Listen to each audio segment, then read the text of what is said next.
Então, meus amigos, com alegria de sempre, vamos ouvir o nosso Velocino.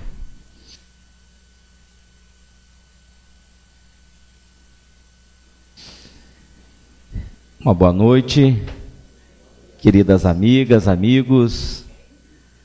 Que Jesus envolva todos nós, ampare-nos neste momento. Quero lhes dizer, antes de mais nada, sempre para mim é uma alegria extrema estar aqui junto a vocês. Não sei se vocês sabem, e talvez o causador ou o responsável pelo fato de eu estar aqui, eu diria até talvez o culpado de eu estar aqui, é o Eduardo Guimarães, que vocês conhecem muito bem.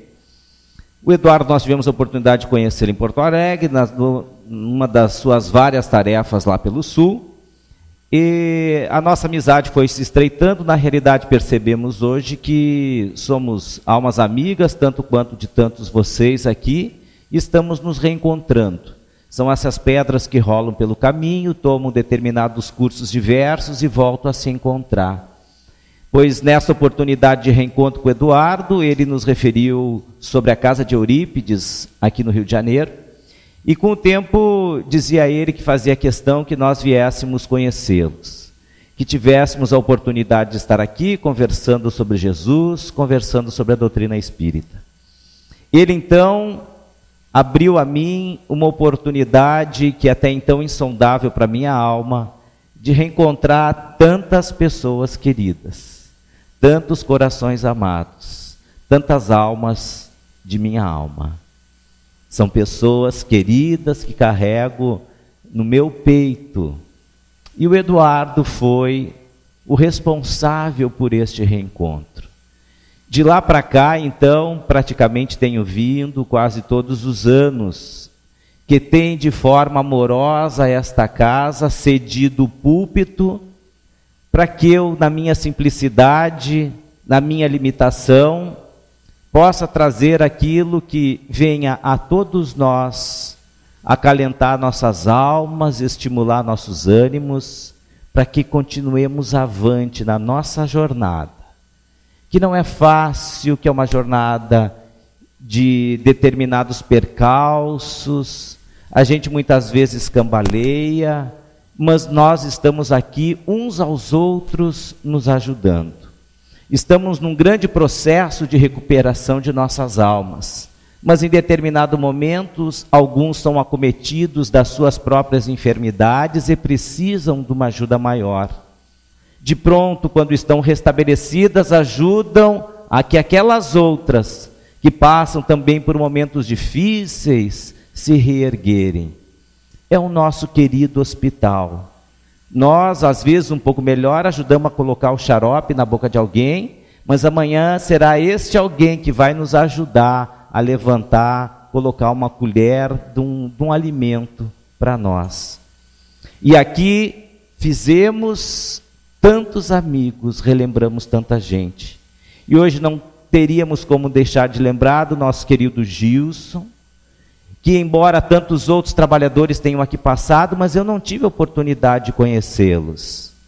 Entretanto, eu tive a oportunidade de há poucos anos conhecer o amado Gilson.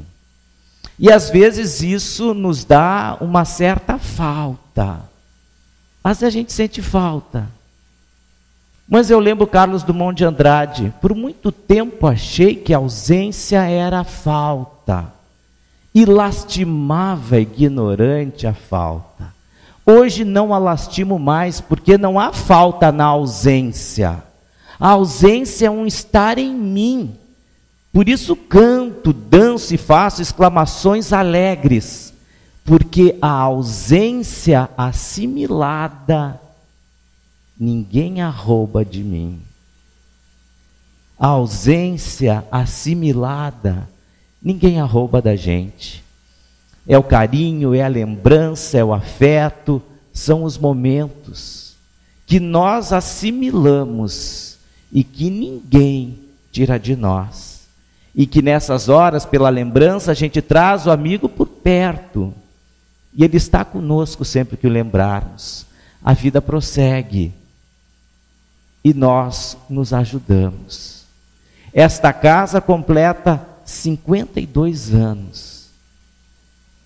Tarefeiros passaram por aqui, ainda aqui se encontram, trazendo lenitivo a tantos de nós, a tantos outros milhares que passaram por aqui, já não se encontram, porque encontraram seus rumos, continuam as suas jornadas, mas trazem na casa de Eurípides uma referência na sua vida, porque essa casa esteve disposta nesses 52 anos a servir, e nós nos melhoramos servindo. Muitos de nós, Eurípides levantou no plano espiritual e nos fez um convite, antes de reencarnarmos.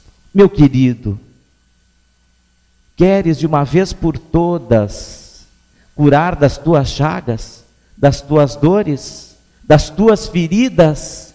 Eu te proponho trabalhar em meu nome na casa de Eurípides. 52 anos de existência. Me lembro de uma história que fala de um apóstolo querido do Cristo, um homem devotado à caridade, ao amor, que ergueram trabalho quase que exclusivamente às custas de suas próprias forças, e atendia, dentro do ensinamento do Cristo, do Evangelho, amar aqueles que mais necessitavam. Aquela casa estava aberta para qualquer um que ali chegasse 24 horas por dia. Foram anos de dedicação e trabalho, ajudando as pessoas que chegavam exaustas, cansadas, desesperadas, sem nada no corpo, na alma, na vida. Ele acolhia, dava roupa, alimentava, e assim foram anos. E esse homem acalentava um dia conhecer Jesus. Se era uma única exigência que ele tinha, um único pedido a fazer, era esse: conhecer Jesus, aquele a que ele há tantos anos servia. Pois quando ele completou 50 anos de idade, numa manhã, como ele sempre fazia, levantou, fez a prece dele, e ainda nos primeiros tons daquele sol que se levantava, um pouco escuro, que se encontrava o quarto, ele percebeu uma luz diferente às suas costas. Depois da sua prece, da sua oração, quando ele se volta, era Jesus que estava ali, atendendo a um pedido dele de 50 anos. Ele ficou numa alegria imensa, e quando ia na direção de Jesus para abraçá-lo, ele ouve uma batida na porta da onde morava, intensa, de uma pessoa desesperada, e ele ficou na dúvida: fico com Jesus, que levei 50 anos para vê-lo, ou atendo alguém que está na porta batendo incessantemente? E ele, naquela dúvida de se dirigir a Jesus, algo no seu peito fez com que ele se voltasse na direção da porta. Talvez por aquele instinto de 50 anos, de atender todos que chegavam a qualquer momento, a qualquer hora, ele foi até lá, atendeu aquela pessoa faminta, deu um banho, trocou as roupas, preparou um alimento, ele comeu, desesperado, aquele alimento. Horas se passaram e ele se perdeu. Quando ele estava voltando para o quarto, desesperançado, o Cristo se foi. Era o único momento que eu tinha de vê-lo, mas esse homem bateu, não tinha como deixar de atendê-lo.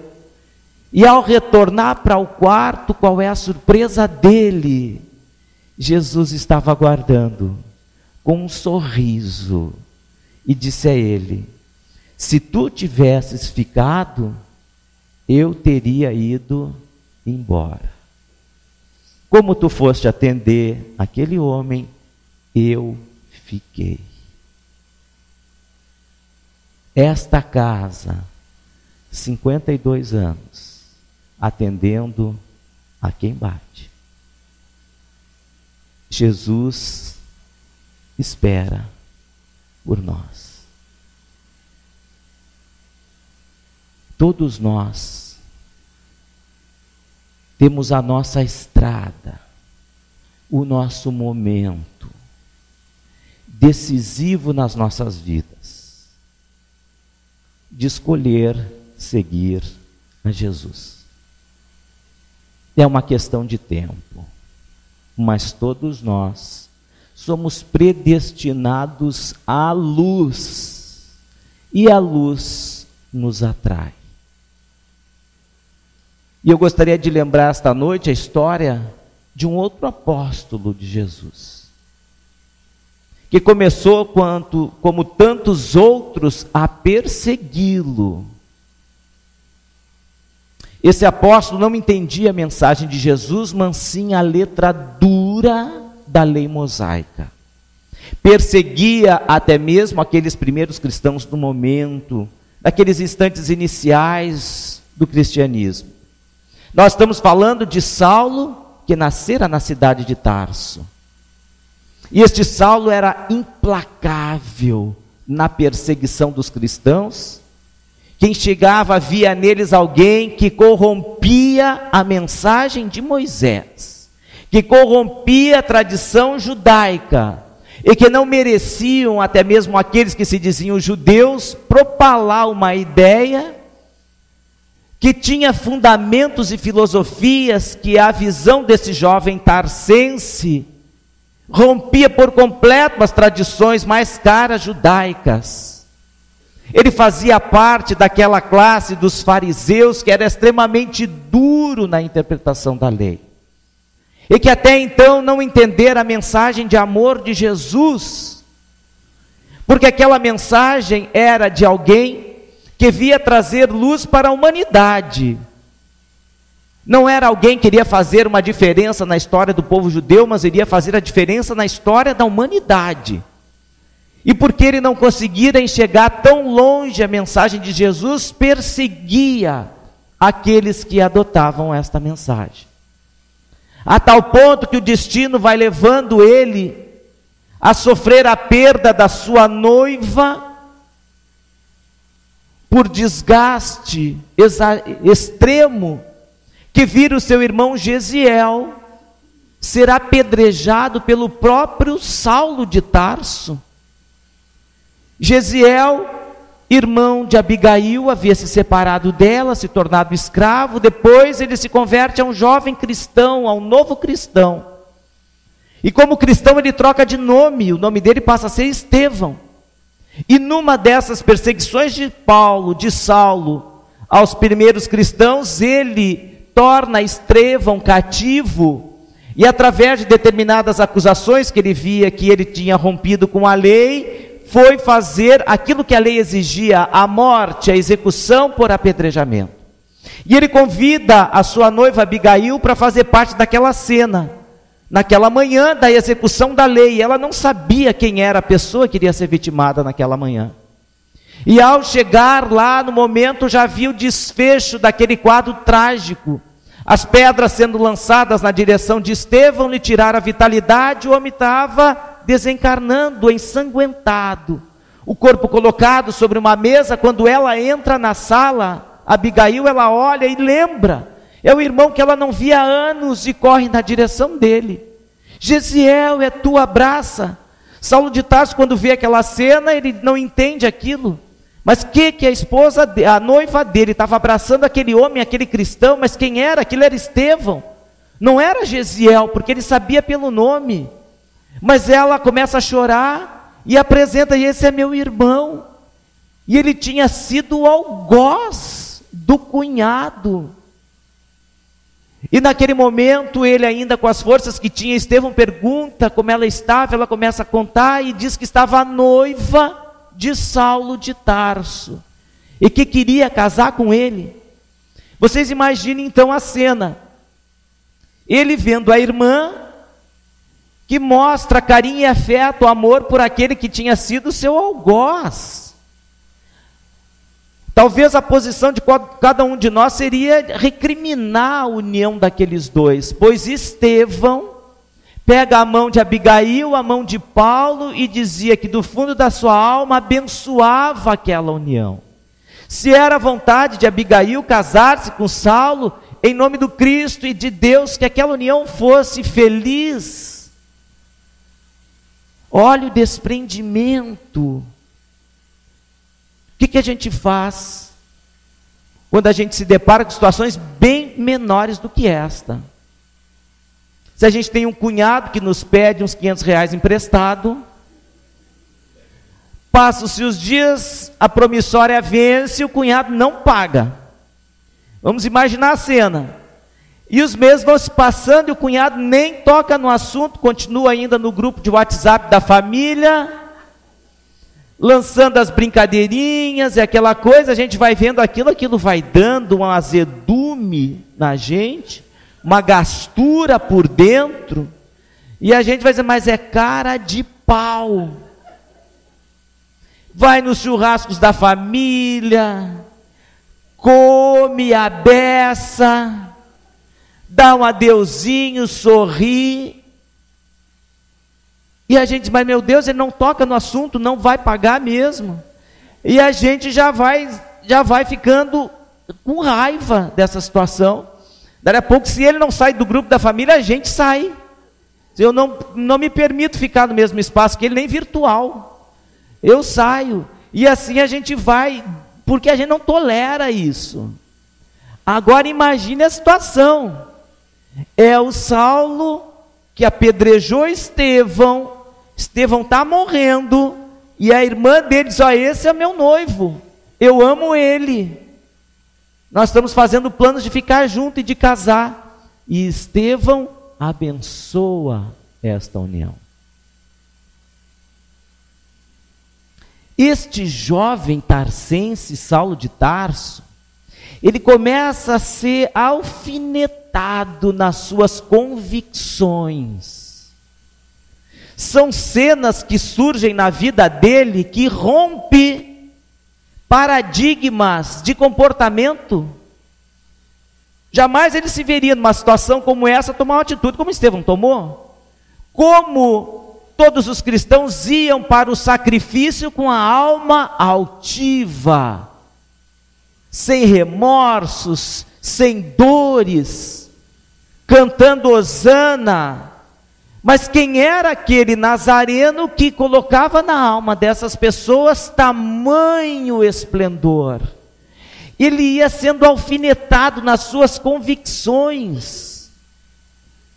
E os anos vão se passando, os meses se passam, Abigail desencarna, ele não casa com Abigail, e aí um dia ele está em casa de Zacarias e Ruth, que é o que cuidavam de Abigail, e ele fica sabendo naquela ocasião que um tal de Ananias, que era um senhor de idade, que andava nasquelas cercanias próximas a Jerusalém, que conversava um dia com Abigail, numa da casa dos tecelões, daquele povoado.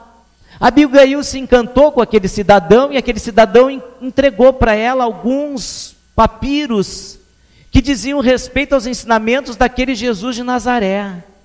E ela ficou encantada com aqueles ensinamentos, e a partir dali ela começou a ler, e acabou se convertendo aos ensinamentos de Jesus. E esse Ananias ia volta e meia até a casa onde ela estava, de Zacarias, mas como ela estava muito adoentada, Zacarias, que era um judeu também fervoroso da lei, deixou que acontecesse aquela união. Era momentos em que ela melhor se encontrava, era na presença dele, porque o noivo estava distante. E Zacarias está contando isso para Saulo de Tarso, e Saulo de Tarso é tomado de uma fúria. Mas como é que tu deixaste se acercar de Abigail, ela frágil, desse impostor, desse homem que diz que segue Jesus, trazendo situações e pensamentos nocivos na mente da minha noiva? Como é que tu deixaste ele se aproximar? Mas ela se tomou de amor pelas lições desse Jesus. Mas olha, Zacarias, me admira tu, que é um fiel seguidor da lei, ela estava frágil, aí foi fácil ele envolvê-la. Onde está esse Ananias? Ele diz, mas por que, Saulo? Diz, olha, eu tenho que ir atrás desse homem, porque ele deve estar manipulando a mente de outras pessoas, e a gente não pode permitir, enquanto seguidores fiéis de Deus, de Yahvé. E ele vai a Jerusalém. Chega em Jerusalém, no Sinédrio, ele ficara sabendo que Ananias estava por Jerusalém, E ele chama um dos presos que tinha lá. Ao chamar esse preso à sua presença, ele pergunta se havia conhecido ele, Ananias. Ele diz que sim, e pergunta para ele onde é que ele estava. Ele negou. Diz: olha, eu só sei que ele andou por aqui, mas não sei o caminho que ele tomou. Aí ele pede que um outro seu assessor encaminhe aquele preso até uma sala onde eles tomavam os depoimentos de modo cruel. E Saulo de Tarso, na sua última intervenção ainda, como titular de um determinado exercício de poder junto ao Sinédrio, aplica de agressão àquele homem para lhe tirar a verdade. E o homem diz para ele, não torturando mais aquelas agressões, que Ananias estava em Damasco, na Síria. Foi então que Saulo de Tarso, pega então orientações do Sinédrio para que ele pudesse ajudar as sinagogas de Damasco contra as interferências dos cristãos, porque na realidade a intenção dele era de acabar com Ananias. Juntou alguns companheiros e foi em direção a Damasco. O que acontece na estrada entre Jerusalém e Damasco é a verdadeira conversão desse homem. Porque durante todo o tempo ele que trafegava em direção a Damasco, a alma dele era tomada de lembranças da sua vida. Ele diz que desde a sua juventude era alguém que buscava a paz interior. E como todo um judeu, achava que a paz interior ele ia encontrar nas escrituras sagradas dos judeus. Mas os anos se passavam, ele ainda não havia encontrado aquela paz que ele buscava. Até parecia que as escrituras eram insuficientes para a intensidade daquele acalento interior que ele buscava. E ele percebera que por onde ele passava, esse tal de Jesus de Nazaré estava sempre. Começara com Abigail, antes com Estevão, depois com Abigail, agora esse tal de Ananias, tudo. Depois daquele instante que ele conheceu Estevão, ele diz, não passou um único dia sem que a figura de Jesus de Nazaré interferisse na vida e nas relações dele. Era sempre uma notícia de um cristão aqui e acolá, de uma pessoa dos seus conhecimentos que havia se tornado um cristão, e aquilo lhe atormentava a alma, e ele diz assim, mas eu que vim buscar a paz, e que quero a paz, não consigo tê-la. Em todos os lugares está esse tal de Jesus de Nazaré, e ele caminhando na direção de Damasco. Mas a espiritualidade estava trabalhando na alma daquele homem durante todo aquele percurso. Próximos a Damasco, então, quando as pessoas que iam junto a ele começam a avistar a cúpula de determinadas construções, os pomares da cidade, era ainda um sol do meio-dia causticante, e eles, famintos, param para almoçar num pequeno oásis que tinha ali. Descem dos camelos, ele fica impaciente, quer chegar de uma vez a Damasco. Até parece, fazendo um parênteses, alguém que eu conheço. Vocês conhecem alguém assim, ansioso? Para chegar às 8, 6, 5 horas já está bipando? Não? Brincadeiras à parte. Saulo estava chegando em Damasco, ele não para, deixa os homens almoçar, e ele está impaciente, quer chegar de uma vez a Damasco. Quando eles terminam o repasto, sobem, vão em direção a Damasco, ele vai à frente daquele grupo de homens. E quando ele chega mais adiante, ele percebe uma luz intensa no céu, como se rasgasse aquele céu, e a partir daquela cortina que se rasgava, uma luz intensa na direção dele. E nessa situação ele acaba caindo do animal, e olha, e na direção dele vem uma figura majestática, alguém que trajava uma túnica de pontos luminosos, cabelos sedosos e suaves escorriam até os ombros à moda nazarena, um olhar magnético que infundia amor, serenidade, e que davam luminosidade àquele rosto divino, que tinha uma certa seriedade e um grau de tristeza.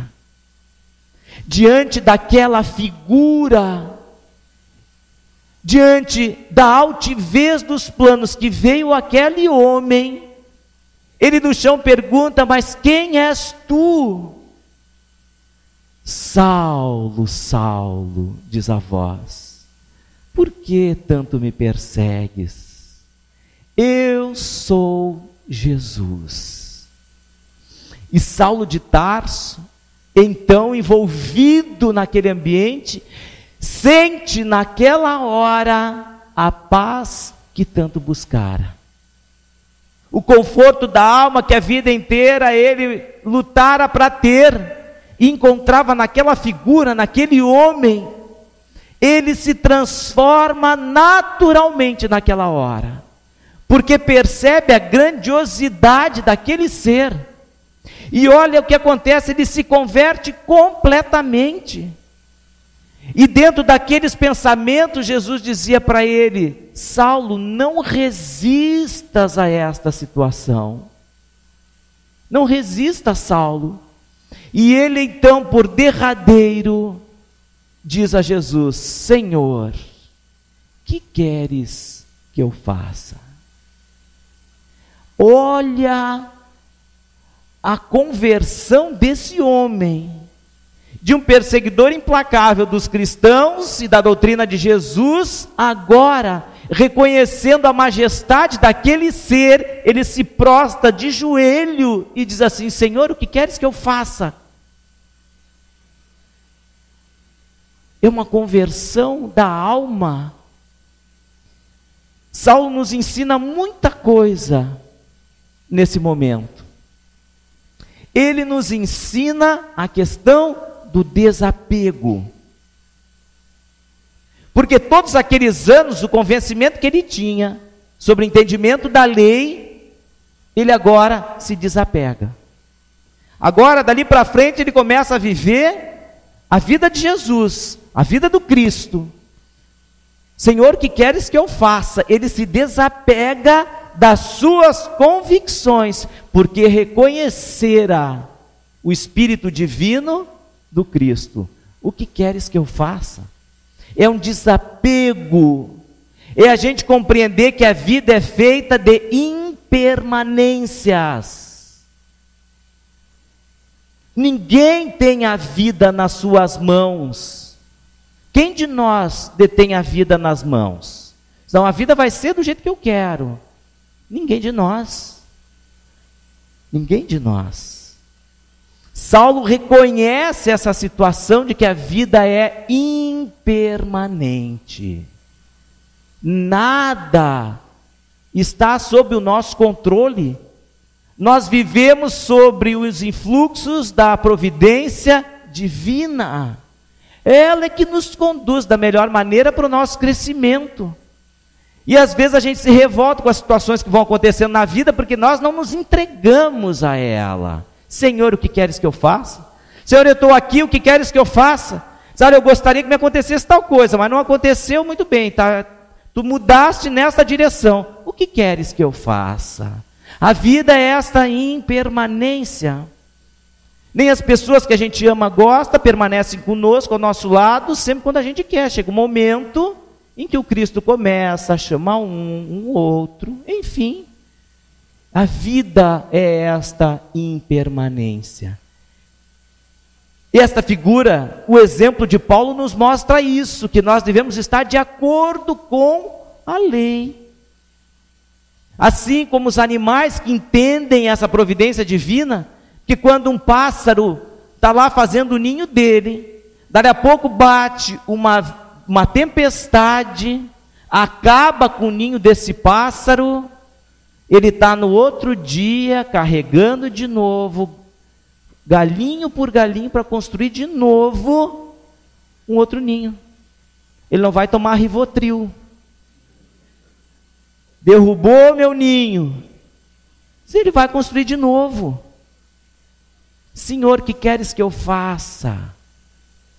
É a impermanência da nossa vida. E aí Saulo é orientado para ir até então Damasco, e quem vai receber ele lá é Ananias. Ele fica cego, E aí Jesus vai até Ananias e diz para ele: olha, vai vir o Saulo de Tarso aqui em Damasco e tu vai ajudar ele. Eu devo imaginar assim o que Ananias deve ter pensado. Jesus chegando para ele dizendo assim: Ananias, vai chegar Saulo de Tarso aqui, tu vai acolher e vai tratar. E ele diz: não, mas Jesus, acho que não, né? Não é bem por aí, tu está me avisando para eu dar no pé, porque ele vai vir aqui, está vindo aqui atrás, porque é a minha cabeça. Eu acho que tu está me dando uma letra para eu... Não, Ananias, foge não, é para ficar. Tu vai atender Saulo, tu vai ajudar Saulo, tu vai curar Saulo. E ele perde a visão para aquilo que tinha, para ganhar a visão para aquilo que precisava. É a perda da visão antiga e ganhando a visão nova. E Ananias recebe Saulo. Leva Saulo para uma igreja que tinha em Damasco, que ficava num cômodo da casa de uma lavadeira. Ela alugava aquele cômodo para ganhar um pouco de recurso, para poder sustentar uma filha que ela tinha doente. E eles se reuniam naquele cômodo, daquela casa, daquela lavadeira, simples, humilde. Mas ali Saulo sentiu algo que não sentia na vida inteira. Ele ser recebido com tanto amor, tanto afeto e tanto carinho. Ninguém recriminou ele. Ninguém botou o dedo na cara dele, responsabilizando ele pelas coisas que tinha feito. Ninguém. E eles jamais sentiram um amor tão grande, um carinho tão profundo, um afeto tão contagiante como aquele. E aí começa Saulo de Tarso a pregar. E aconteceu um fato, uma ocasião em Corinto, em que todos os lugares que ele ia pregar, ele era preso. Em Corinto prenderam ele e açoitaram ele, como tantas vezes açoitaram. Vejam, olha só, a pessoa se dedica a caminhar na direção de Jesus. Olha, Senhor, o que eu queres que eu faça? A vida é impermanência, mas eu sinto que estou agora na direção certa, e venha o que vier. Eu vou ser tão corajoso a enfrentar essas dificuldades quanto fui na perseguição dos cristãos. E ele é açoitado. E nesta ocasião, em Corinto, nesse açoite, ele acaba se desprendendo praticamente daquele ato doloroso. E ele consegue perceber que dali para frente, por mais chicotada que ele recebesse, ele não sentia dor algum, sofrimento nenhum. Ele estava num processo de êxtase. Este é um ensinamento também que a gente pode retirar da vida. Porque às vezes a gente entende que o que vem de fora condiciona a nossa vida. Diz, olha, se eu estou recebendo um açoite, está doendo, mas eu não posso superar isso. Saulo superou. Porque às vezes a gente diz assim: eu gosto do fulano, eu gosto da fulana, até que ela me faça alguma coisa, ou até que ele apronte para mim. É sempre condicionado. Mas se eu gosto mesmo daquela pessoa, independente daquilo que ela seja, independente daquilo que ela venha fazer, o meu amor por ela é inalterável, o meu sentimento por ela permanece, mas a gente acaba condicionando. Dependendo da situação, do que ela fizer para mim, eu vou gostar ou não vou gostar. Então é sempre, o outro acaba condicionando o meu comportamento. As situações de fora acabam condicionando o nosso comportamento e não o contrário. Quando a gente se encontra num estado de êxtase, realmente de amor verdadeiro, independe das situações externas. É isso que a gente aprende com Paulo. Independe das situações externas. Dali para frente ele compreende, ele começa a dizer o seguinte: cada vez que ele é preso, ele diz assim: eu não estou sendo preso por este homem, não. É Jesus que me quer preso. Quem vai me libertar é Jesus. O habeas corpus, quem vai assinar é ele. A hora que ele quiser que eu seja solto, eu vou ser solto. A hora que ele quiser que eu seja preso, eu serei preso. E assim ele levou. Porque a gente compreende, começa a compreender que as situações não vêm de fora para dentro, a gente se supera em relação a elas. Na realidade, a vida vai mostrando aquilo que nós temos que aprender. Se vocês viram o filme, até tem só um trecho do filme, aquele A Arca de Noé, com Morgan Freeman. Tem uma hora que ele está conversando com a esposa do Noé num restaurante. E ela faz um pedido, ele é o rapaz, o senhor, a pessoa que atende ali, vai conversar com ela está meio entristecida, ele senta com ela e diz assim, olha, tu não quer conversar comigo, dizer o que eu estou vendo que tu está meio entristecida? Ele diz, não, deixa assim, é uma história muito longa. Ele diz assim, mas eu adoro história, me conta a tua história. Ele diz, não, é que eu sou a esposa do Noé. Ah, o Noé, aquele da arca, é esse mesmo. Ela está pensando que ele está maluco, né? Porque receberam aquela ideia de fazer uma arca, aquela coisa toda, ela está entristecida. E ele diz assim, mas eu vejo nessa história uma história de amor. Como assim de amor? É uma história de amor. Porque na realidade Noé vai unir as pessoas. Através dessa arca ele vai fazer com que determinados grupos, eu gosto muito, essa é uma história de amor. Ah, mas tu acha que isso é bom? Sim, Jesus está dando, Deus está dando um recado para vocês aprenderem a se amar. Ou tu acha, diz ele, que quando a gente pede coragem para Deus, Deus vai nos fazer corajoso ou vai dar situações que nós exercitemos a nossa coragem? Tu acha que quando a gente pede paciência para Deus, Deus vai nos dar paciência? Ou Ele vai dar oportunidades, situações que vai fazer com que nós criemos a paciência em nós? Então essas situações são situações de virtude que vão exigir exercícios nossos. E a gente tem que superar, o mal não vem de fora, mas é de nós mesmos, é dentro de nós. Então a vida é desafios. Senhor, que queres que eu faça? A vida às vezes está nos dando um determinado desafio. O desafio do amor, o desafio do perdão, o desafio do desapego. A gente tem que entender o que a vida está nos mostrando. Numa vez, lá na Bahia, em Salvador, Divaldo Pereira Franco atendeu uma senhora. Numa noite, depois da palestra pública, ela foi tomar um passe. E quando ela estava na sala de passe, ele percebeu uma luz muito intensa vinda daquela senhora. E ele recebera a influência, a informação espiritual, que ele estava diante de uma pessoa de um valor moral muito grande. E ele depois daquilo passa a conhecer aquela senhora. Era uma lavadeira que morava lá nesse bairro pobre de Pau da Lima. E ele começa a se envolver, uma senhora muito querida, e ela começa a frequentar a casa. Ela chegara num momento de tristeza lá. Os anos foram passando, ela se tornou uma trabalhadora. Como ela tinha um magnetismo muito bom, uma energia excelente, ela começou a aplicar passes. Ela ensinou, aprendeu como é que era a técnica do passe, e ela saía a aplicar passe nas pessoas. Ela aprendeu a doutrina espírita e principalmente o evangelho aplicando passe. Porque ela ia na casa das pessoas enfermas, levava o evangelho, dava o evangelho para a pessoa, pedia, a senhora pode abrir numa página, o senhor, lê para nós. Então ela ajudava e estudava o evangelho.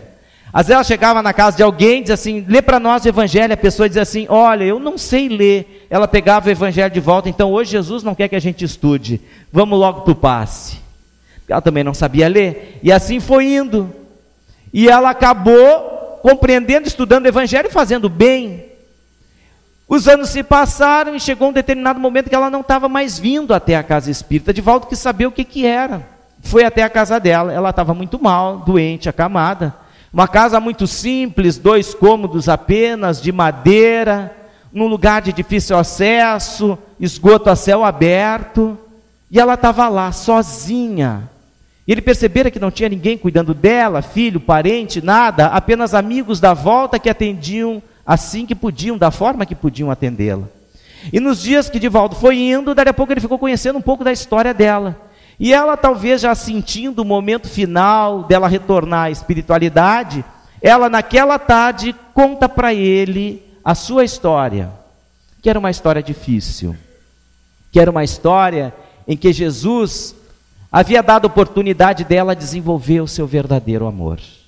E ela diz assim, Jesus me colocou em 2 situações sérias na vida para eu desenvolver o amor. A primeira delas, eu morava em Minas Gerais, conheci um jovem, eu trabalhava numa casa, ele trabalhava numa loja de frutas, e aí nós nos conhecemos, começamos a namorar, e chegou um determinado momento que ele exigiu de mim uma prova do meu amor por ele, e eu, insana e refletidamente, me entreguei a ele. Acabou dessa união, eu fiquei grávida, E quando ele soube dessa notícia, desapareceu, me abandonou. Foi a primeira grande decepção que eu tive na área do amor na minha vida. Com dificuldades fiquei lá, vim até Salvador. Aqui comecei a trabalhar, lavando roupa. O meu filho cresceu e era um jovem muito esperto, muito inteligente. Em todas as classes que ele passava, ele tinha só elogio dos professores. Uma pessoa de uma inteligência incomum, nascendo num lugar desprovido de todo acesso de cultura. Mas ele trazia um grau de conhecimento de muito tempo, de longa data. E ali ele passa a estudar e ele pretende depois, como jovem, fazer vestibular para medicina. Mas o menino era muito inteligente e preparado e ele passa no curso de medicina na Universidade Federal da Bahia. Era a alegria da mãe. Imagine vocês vivendo naquela situação, de lá conseguir fazer com que o jovem, o filho, se tornasse médico. A vida dela era a vida daquele rapaz, o futuro daquele rapaz era o futuro dela, a alegria dele era a alegria dela. E ele contando isso para o Divaldo, mas o Divaldo não estava entendendo, porque onde é que estava esse rapaz, afinal de contas? Ela estava sozinha, e aí ela começa a contar, e diz assim, olha, ele foi cursando, eu consegui para ele até mesmo um estágio, eu vendia nessa ocasião acarajé, no centro também, além de lavar roupa, porque ele precisava de livros, precisava de determinados instrumentos, era tudo muito caro, embora a universidade fosse pública, tinha outros recursos a investir, para que ele fizesse bem a universidade, e eu ajudei ele. Aí conheci um senhor no centro da cidade, vendendo acarajé, ele era um médico da Universidade da Bahia, disse para ele que eu conhecia alguém de lá, e ele deixou um cartão, que a pessoa poderia procurar no consultório, que ele ia ajudar, e o menino foi. E esse homem gostava muito dele, começou a ajudá-lo, e aí foi que ele se formou. Quando ele se formou, ela diz assim, era uma festa para mim. Tu sabes quem ele é, Divaldo? Não sei. Ela diz assim, olha, nesse roupeiro tem uma caixa, abre ali. Ele abriu o roupeiro, tinha uma caixa cheia de recortes de jornais, e ele começou a tirar os recortes de jornais, era de um médico pneumologista famoso de Salvador. A cara dela. Ela guardava os recortes de jornal, onde o filho aparecia, com carinho, e Divaldo não entendendo. Mas cadê o rapaz? Um homem famoso, um médico famoso desse, a mãe morando nesse lugar. Mas o que aconteceu? Ele no olhar mostrava aquela dúvida, aquela interrogação. Ela sorriu e disse para ele, Divaldo, quando ele estava para se formar, eu fui comprar um vestido maravilhoso de seda vermelho, porque eu com essa pele negra numa seda vermelha fica muito bonita. Comprei um sapato de salto alto e comprei 2 iguais.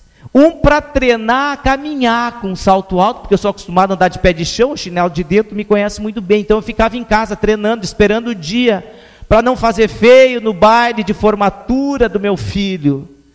Me preparei naquela manhã, ele foi até a universidade, teve uma missa, voltou mais tarde para se arrumar, para nós irmos à sessão de colação de grau.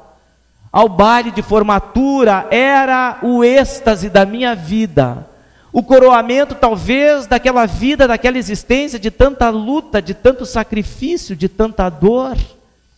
E ele chegou no final daquele dia, se arrumou, e quando nós estamos por ali, parecia que ele fazia tempo, ele estava meio incomodado com alguma coisa, e aí antes de nós sairmos, ele diz assim, mamãe, eu quero te contar uma coisa. O que é, meu filho?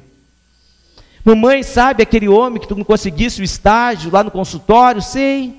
Pois é, eu acabei conhecendo a filha dele. É uma jovem muito bonita, começamos a namorar. E eu comecei a frequentar a casa desse médico, mas tu não me disseste nada, meu filho. Mamãe, isso é uma coisa muito íntima, enfim, mas acontece que a nossa relação ficou cada vez mais alegre, mais intensa. Eu a amo. E mamãe, a senhora vai me desculpar, o que é, meu filho? Eu acabei dizendo para o médico, para o pai dela, que eles moram num lugar muito bonito, são pessoas finas, pessoas de muito recurso. Eu acabei dizendo para ele que eu era filho adotivo, que eu não conhecia minha mãe, e que fora educado por uma senhora, uma amiga de minha mãe. Mãe, tu entende isso, mãe? Eles são muito ricos. Ela olhou para ele e disse assim, eu entendo, meu filho. Mamãe, nós vamos noivar esta noite. No baile de formatura nós vamos apresentar aos convidados e amigos a nossa intenção de casarmos. Nós vamos ficar noivos. Muito bem, meu filho. Não, a mamãe perdoa, não tem problema nenhum. Vamos lá. E ele diz assim: só um pouquinho, mamãe. O que é, meu filho? Eu vou te fazer um segundo pedido. O que é? Mamãe, se eu te pedir para não ir no baile, a senhora vai me entender? Mamãe, a família deles, mãe, tu sabe? Eles são muito ricos, não vão entender, isso vai ser uma cena difícil. E ela olhou para ele, sentou no sofá, descalçou sapatos de salto alto, colocou os pés no chão. E quem ama não maltrata. Ela abraçou ele e disse assim: meu filho amado, mamãe te entende. Na realidade, tu está tirando um peso das minhas costas. Eu não saberia me comportar bem num lugar tão diferente do meu. Como é que eu ia andar num sapato alto? Eu ia cometer alguma gafe, fazer feio? Tu está tirando um peso das minhas costas, meu filho. Vai, seja feliz. Aproveita esse momento que tu conquistaste com dedicação, com esforço. Deixa a tua velha mãe aqui. Mamãe, eu vou. Não sei quando volto, porque logo agora que me formar, já vou começar a trabalhar no consultório, já fiz alguns cartões, começou a deixar para ela. Disse: mamãe, eu vou assinar os talões de cheque quando a senhora precisar. Não, meu filho, não precisa. Tu sabes que pobre só tem dor de barriga ou gripe, e isso a gente sabe tratar e vai levando. Vai com Deus. E ele foi. E ela disse para o Divaldo: nunca mais ele veio aqui. Nunca mais ele veio aqui.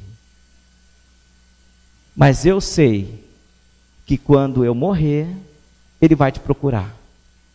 Porque ele sabe que eu frequento a mansão do caminho, ele vai te procurar. E foi o que aconteceu. Ela desencarnou e ele foi procurar.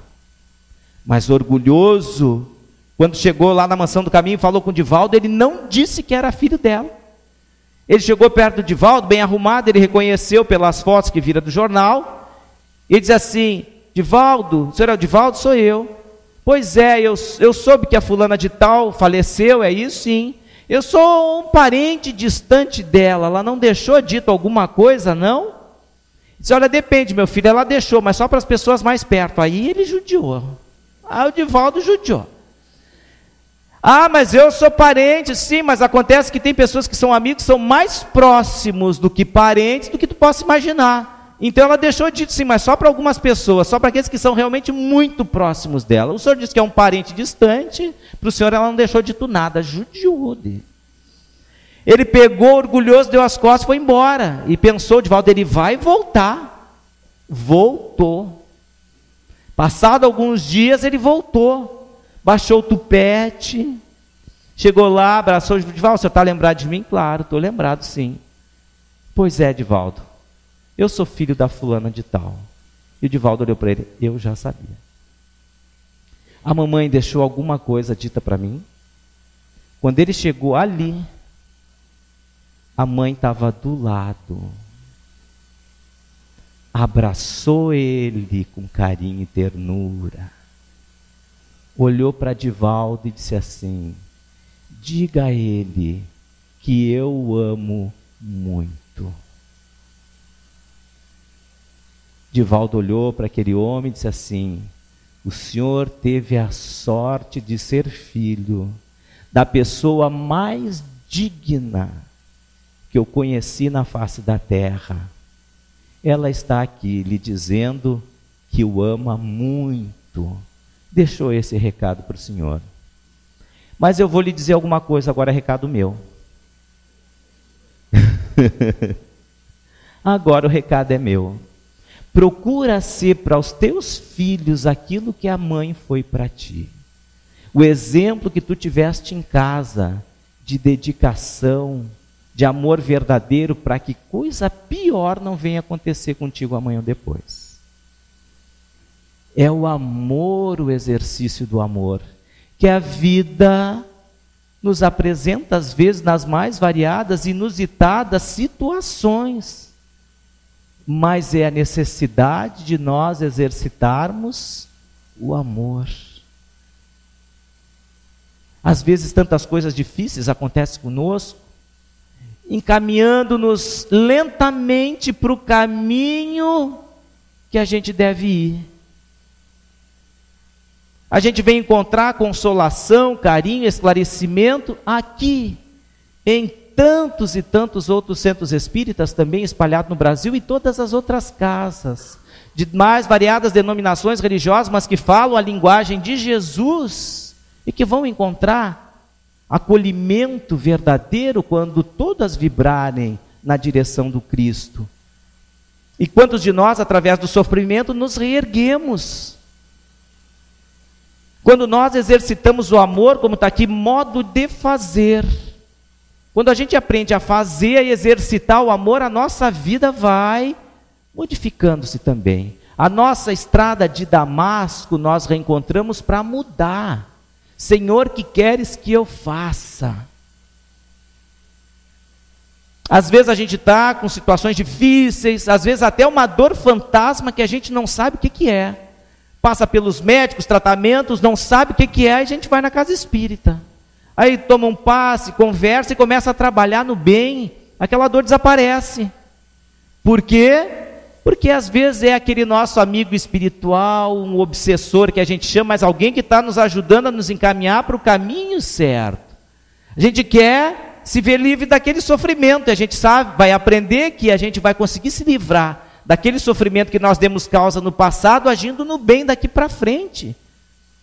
Porque a gente pode acolher até mesmo aqueles que nos são os chamados obsessores, ou os nossos irmãos, mestres, instrutores, de uma certa forma eles nos instruem. A gente pode, através do amor, acolhê-los. Aproveitando hoje, uma outra história também do Divaldo, que eu acho muito bonita. Ele tinha um obsessor implacável. Estava com ele de manhã, de tarde e de noite. Alguém que acompanhava ele a toda hora, não deixava ele sozinho nem para ir ao banheiro. Vocês imaginem alguém. Se a gente tiver que ir para o banheiro, alguém olhando para a gente assim. Não dá. Né? Não faço as minhas propriedades direito. Vai tomar banho, tirar a roupa, está a pessoa lá olhando. Vem cá, tu não vai sair? Não, não vou, estou aqui te perseguindo. Ele uma vez estava andando na rua, vinha um homem na direção dele, o homem olhou ele e deu um murro na cara do Divaldo. Divaldo caiu no chão, o obsessor dava risada, e esse homem olhou para o Divaldo, me desculpe, eu te confundi com outro cara, que eu estou perseguindo, esse outro cara, achei que era tu. O obsessor disse, eu fiz ele confundir com esse cara que ele está buscando. E ria, imagine assim, o tempo todo, anos,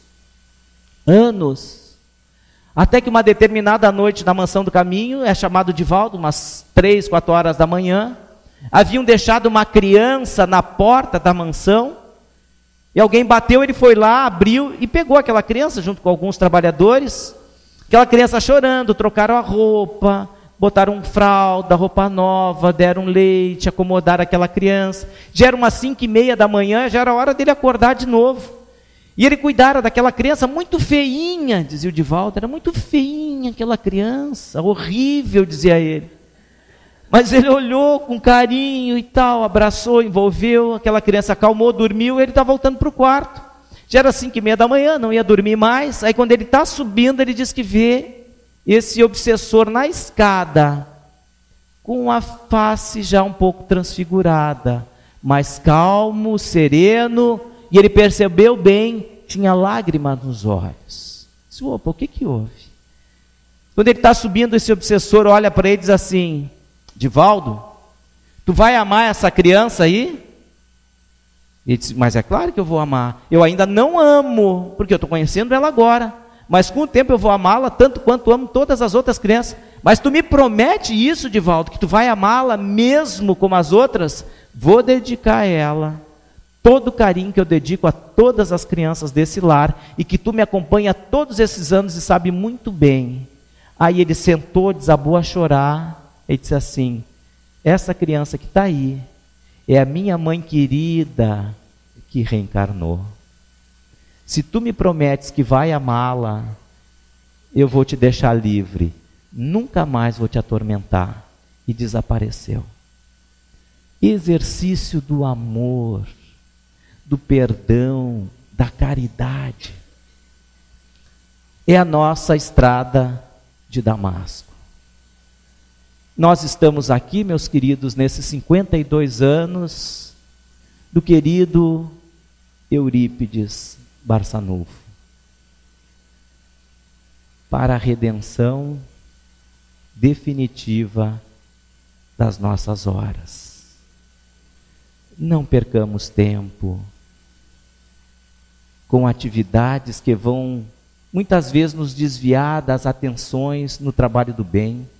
Sejamos cada vez mais ativos, participativos, comprometidos com o Cristo.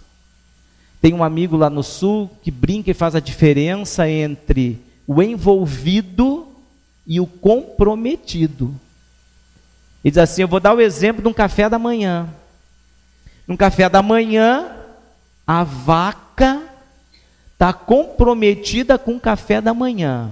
Por quê? Não, ela está envolvida. Por quê? Porque ela dá o leite. Ela está envolvida, não está? Mas ela está ainda pastando, né?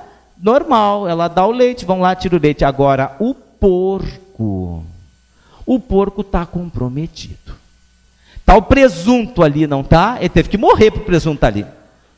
O porco não teve outra escapatória, ele está comprometido com o teu café da manhã. Ele deu a vida para tu poder saborear aquele presunto royal, Parma, seja o que for, mas ele está comprometido. A vaca está só envolvida, ela ainda está pastando lá, sem problema nenhum. Agora o porco está comprometido.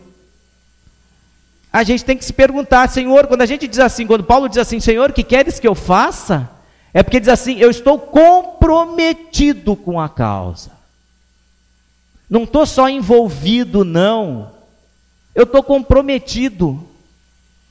Porque a nossa melhora depende do comprometimento. Quando a gente está envolvido, a gente não quer parar de pastar. Se eu tenho meu pasto, se eu dou o que sobra. Eu dou o que sobra, então eu vou. Não, mas antes se não for assim, se não for assado, se não for... Agora, quando a gente está comprometido, não, a gente vai. Não, esse trabalho pode contar comigo, eu estou lá. Faça chuva, faça sol, feriado, dia santo, não importa, eu estou lá. Esse trabalho vai sair. Porque a gente percebe que através do exercício do amor, é como viu Paulo. Quando ele se engrandece diante da dificuldade, ele não sente mais dificuldade alguma.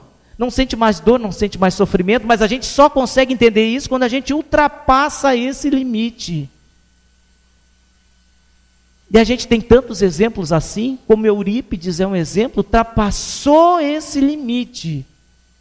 Não vamos, meus queridos, perder talvez essa nossa última oportunidade, nesses tempos de chamamento do Cristo para os momentos finais, para que nós venhamos a nos comprometer com Jesus, amando, trabalhando e servindo sempre, para que a gente possa, ao final de nossa jornada, dizer que valeu a pena tudo isso. Como o Gilson querido retorna em mensagem dizendo: valeu a pena. Sigam, dediquem-se nas suas tarefas, como professores, tantos e tantos profissionais liberais, um vizinho, alguém que lava uma roupa, que cuida de um carro, que limpa uma rua, comprometa-se com Jesus naquilo que faça. Jesus tem que ser a fonte das nossas vidas, do amanhecer ao entardecer, para que a nossa alma se renove na direção do bem. E a gente, ao deixar esse instante, possamos louvar cada momento, cada instante, e dizer como poeta, bendigo, porque ele chegava no final da existência dele, e aí ele percebera que a vida fora feita de determinadas situações, das mais variadas possíveis. E ele bendizendo esse momento, esse instante, porque chegara no final. E será que a vida tinha aprontado situações? Ele disse, olha, mas depende de cada situação. Porque eu consegui extrair o mel, o fel das coisas, na medida em que as adocei, eu as fiz amargosas. Porque ele diz, quando eu plantei roseiras, eu colhi sempre rosas. De certo, aos meus ardores seguirá o inverno, mas tu não me disseste que maio fosse eterno. Longas achei, confesso, minhas noites de pena, mas em troca tive algumas santamente serenas. Fui amado, afagou-me o sol, para que mais? Vida, nada me deves, vida, estou em paz. Que a gente possa dizer todas as noites, ao deitar nossa cabeça sobre o travesseiro, estou em paz, vida, nada me deves. Esta casa, Eurípides, nós a ti é que devemos por tudo que temos ganho. Muito obrigado, Senhor, pelos 52 anos de existência de Eurípides em nossas vidas, nossa estrada de Damasco, onde encontramos Jesus e a luz definitiva para as nossas almas, e que possamos aproveitar cada instante e cada momento para nos nossos retornos louvarmos esta existência. Meus queridos, esta é a melhor de nossas existências. Se a gente tivesse a oportunidade de olhar o nosso passado, essa seria a melhor de nossas existências. Sigamos no trabalho, no bem, com amor, como vocês fazem. Muito obrigado, Jesus. Que assim seja. Isso.